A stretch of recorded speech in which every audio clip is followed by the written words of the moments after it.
Hi అండి, welcome back to our SNG vlogs. ముందుగా అందరికీ కార్తీక మాస శుభాకాంక్షలు. అలాగే కార్తీక సోమవారం కూడా ఇవాళ. సో అందరూ ఇవాళ టెంపుల్స్కి వెళ్ళారా? మేమైతే టెంపుల్కి వెళ్ళామండి. విజయవాడలోని టెంపుల్ ఇది. చాలా బాగుంటుంది, చాలా పీస్ఫుల్గా కూడా ఉంటుంది. సో పూజ చేసుకోవడానికి కూడా బాగుంటుంది. అక్కడ కూర్చొని చక్కగా పూజ చేసుకోవడానికి. మనం ఇప్పుడు ఎక్కడికి వెళ్ళినా కానీ కనీసం కూర్చోడానికి కాదు, నుంచోడానికి కూడా వీలు ఉండట్లేదు. సో ఈ టెంపుల్లో అయితే చక్కగా నదీ తీరం పక్కనే ఉంది టెంపుల్.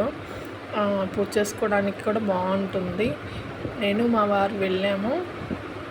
మార్నింగ్ 7:30 అట్లా వెళ్ళామండి. చాలా బాగుంది.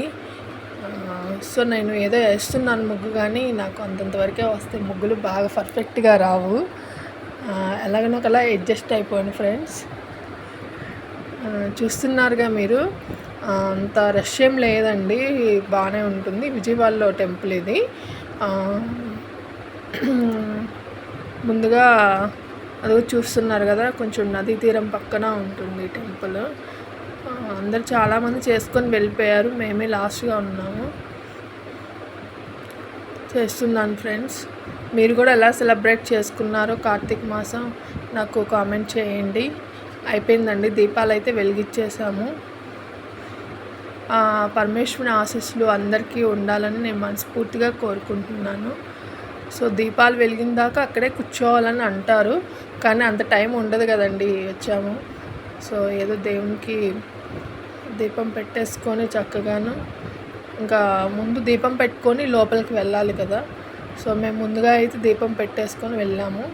ఇది ఈవినింగ్ వీడియో అండి. అంటే మార్నింగ్ మా ఇంటి ముందు ముగ్గు అది ఈవినింగ్ తీసాను వీడియో. నేను ఈవినింగ్ అయితే ఇవాళ మా ఇంట్లో నారికేళ్ళ దీపం పెట్టుకున్నాను. సో చాలా పీస్ఫుల్గా అయింది పూజ, చాలా ప్రశాంతంగా చేసుకున్నాను. అంటే మనం కార్తీక మాసంలో కార్తీక సోమవారం ఈవినింగ్ చేసుకుంటే బాగుంటుంది అని నా ఒపీనియన్ అండి. సో నేను ఎప్పుడు ప్రతి ఇయర్ అలానే చేసుకుంటాను. ఇయర్ కూడా అలానే చేసుకున్నాను. పూజ అయితే చాలా ప్రశాంతంగా అయిందండి. ఆ దేవుని ఆశీస్సులు కూడా నాకు లభించాయి. సో ఇది మా తులసమ్మ దగ్గర అండి.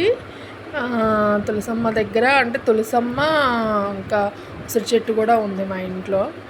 సో నేను డైలీ పూజ చేసుకుంటాను. తులసమ్మ దగ్గర అయితే నేను డైలీ దీపం పెట్టుకుంటాను. ఈవినింగ్ కూడా చాలా బాగా అయింది పూజ. సో మళ్ళీ ఈవినింగ్ కూడా మేము ఇవాళ అయితే నేను ఉపవాసం ఉన్నాను కదా.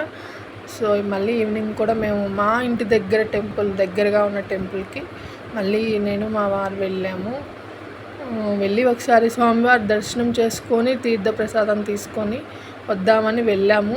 కానీ వర్షం పడటంతో మొత్తం కూడా టెంపుల్లో అంతా కూడా కొంచెం మట్టిగా ఉంది. సో దేవుని అది చూడండి, మీకు కూడా కనిపిస్తున్నారు కదా స్వామివారు. ఒకసారి మీరు కూడా అందరు దండం పెట్టేసుకోండి. చూసారా ఫ్రెండ్స్? సో ఇది మా ఇంట్లో సూర్యకిరణాలు మా ఇంట్లో దేవుని మందిరం మీద పడతాయి. నేను అది జస్ట్ చిన్న క్లిప్ యాడ్ చేశాను. ఎలా ఉందో చూసి కామెంట్ చేయండి ఫ్రెండ్స్. అంటే బయట నుంచి వచ్చే సూర్యకిరణాలు అనేవి మా దేవుని మందిరం మీద పడతాయి. అది ఓన్లీ కార్తీక మాసంలోనే అలాగా ఉంటుంది అన్నమాట. అంటే ఇటువైపు ఎండ రావటం వల్ల అలా పడతాయేమో బహుశా, నాకు అది తెలీదు. కరెక్ట్గా లింగాకారం మీద పడుతున్నప్పుడు నేను అది జస్ట్ చిన్న వీడియో తీశాను అంతే. ఓకే ఫ్రెండ్స్, అందరికీ బాయ్.